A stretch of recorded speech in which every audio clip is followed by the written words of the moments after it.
손소리 의원이 역대 나왔던 차별금지법 중에서 최악입니다. 왜 최악이냐? 가장 징벌 조치가 강하고 모든 것들 다 집대성해놨고 차별의 범위는 가장 넓혀놨습니다. 20대 여성 85%가 찬성한다. 저는 설문 내용이 매우 궁금합니다. 제가 지금 국민 설문조사에 이번 주 화수에 있었던 걸 발표할 텐데요. 국민이 바로 알면 다수가 반대합니다. 설문조사할 때 예를 들어서 사회적 약자가 차별을 받고 있습니다. 사회적 약자의 차별을 지키기 위해서 차별금지법 제정하는데 찬성하십니까? 그러면 대부분 찬성하죠. 하지만 말을 바꾸어서 예를 들어서 남자 여자 외에도 수많은 성이 있습니다. 그거를 부인하거나 반대하면 법적 처벌받을 수 있습니까? 라고 물어보면 대부분 반대하죠. 그래서 설문 내용을 공개하라는 겁니다. 오늘 설문 내용은 다 공개했습니다. 여러분 뒤에 있으니까 보시기 바랍니다. 2조 1호의 손소리 의원 차별금지 법안입니다. 성별이란 여성, 남성 그 외에 분류할 수 없는 성이 있다. 이게 분류할 수 없는 성이 이게 뭡니까? 이것 때문에 지금 유럽이 망가졌는데 제가 작년에 런던에 갔더니 런던에는 벌써 분류할 수 없는 성이 72가지가 대두가 됐고 미국은 벌써 최근에는 100개가 넘었다고 하는데 자기가 만들면 자기 성이 되는 겁니다. 이런 걸 국민들이 알면 찬성하겠습니까? 여론조사 결과 볼까요? 찬성은 22%, 반대는 60% 나왔습니다. 이번 주에 행한 겁니다. 의문 없도록 설문 내용 다 공개했습니다. 문제점이 너무 많지만 시간 관계로 대표적인 것만 합니다. 성별 정체성이랑 자신의 성별에 대한 인식 또는 표현, 성별이 타고난 XX, XY 염색체가 아니라 자기의 어떤 남성 호르몬, 여성 호르몬이 아니라 자기의 생식기 구조가 아니라 자기가 인식하고 자기가 표현하면 그게 자기 성이 된다는 겁니다. 그리고 그거 인정하지 않으면 법적으로 처벌하겠다는 겁니다.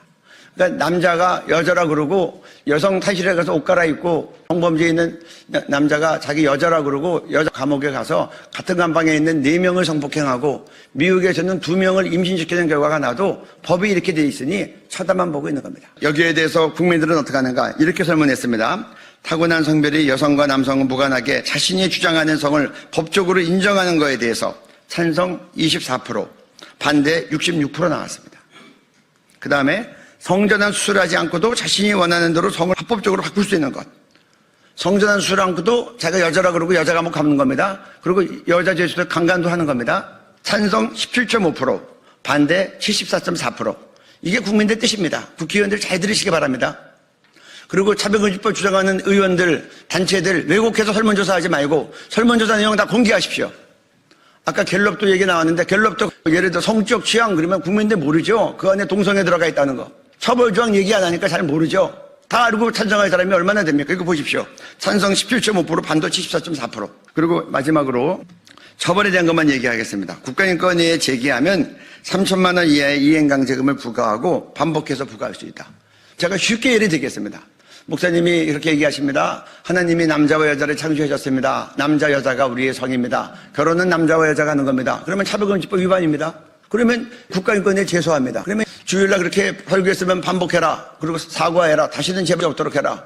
그래서 난 신앙양식 때문에 못합니다. 그러면 이제 이행강제금 나오는 거 3천만 원. 다음 주에 해라. 안 하면 또 3천만 원. 일요일마다 안 하면 1년이면 15억 6천만 원입니다. 2년이면 31억 2천만 원입니다. 3년이 되면 47억이 됩니다. 4년이 되면 62억이 됩니다. 그러면 교회랑 목사님이랑 문 닫고 나가야 됩니까? 또 한 가지 예를 들까요? 동성애 청년이 아무 말 안 하고 교회 등록합니다. 조금 있다가 결혼식 한다 그래서 교회는 기뻐합니다. 나중에 왔더니 동성 파트너가 왔어요. 교회 입장에서는 안 되겠습니다라고 했더니 국가인권위에 진정합니다. 그러면 이행해라. 우리는 신앙양육 수당 못합니다. 3천만 원 벌금 내렸습니다. 그 다음 주에 해라. 또 못합니다. 3천만 원. 그러면 15억 6천, 31억 2천, 47억, 60억. 그럼 교회가 또 문 닫아야 됩니까? 손소리 의원이 이런 말을 하는 걸 언론에서 읽었어요. 교회에서 그런 일 없으니 목사님들이 오해하고 있다. 자기가 설득하겠다. 법은 만들어지면 아까 얘기한 것대로 법 문자대로 판사는 판결합니다. 손소리 의원이 재판관입니까? 그리고 이왕에 선진국에서 이런 많은 피해 사례가 나왔는데 어쩌자고 이런 일을 하는지 모르겠어요. 그리고 차별행위가 악의적으로 인정되는 경우에 별도의 3배 이상 5배 이하의 손해배상을 준다고 합니다. 이 악의적인 게 뭐냐? 고의적으로 반복적으로 할 경우. 동성애 죄라고 얘기하는 목사님의 설교는 의도가 있고 분명한 의지를 갖고 하는 말입니다. 그럼 고의적이에요? 그리고 이행강제금이 내려와도 난 내 신앙 바꿀 수 없어. 남자와 여자가 결혼하는 거야. 남자 여자 이외에 다른 성은 없어. 그러면 반복했기 때문에 악의적이 됩니다. 그럼 별도의 3배 5배를 씌우는 겁니다. 집단 소송하도록 해서 100명 500만 원씩 하면 5억이고 1000명이 되면 50억이고 유튜브 보고 나서 10,000명 수집해서 하면 500억이 됩니다. 끝으로 불이익 조치를 하면 2년 이하의 징역 2천만 원 이하의 벌금이라고 되어 있습니다. 교회에서는 어떤 사람이 목사님이 동성애 설교했거나 창조 원리에 대한 설교했다고 국가인권을 제지하면 교단법상 그런 사람은 교회에서 사역을 중지하게끔 되어 있어요. 그럼 중지시키면 불이익 조치했다고 하면 2년 이하의 형사 처벌을 받는 겁니다. 그럼 목사님이 감옥 가면 교인들은 면회 가야 됩니까? 이런 법을 만들어 놓고 교회는 괜찮다 이런 말을 하는 게 합당합니까? 지금 동성결혼에서 얘기 나왔는데 지금 동성결혼 찬성 25.9 반대 69%가 나왔습니다. 이게 국민의 소리입니다.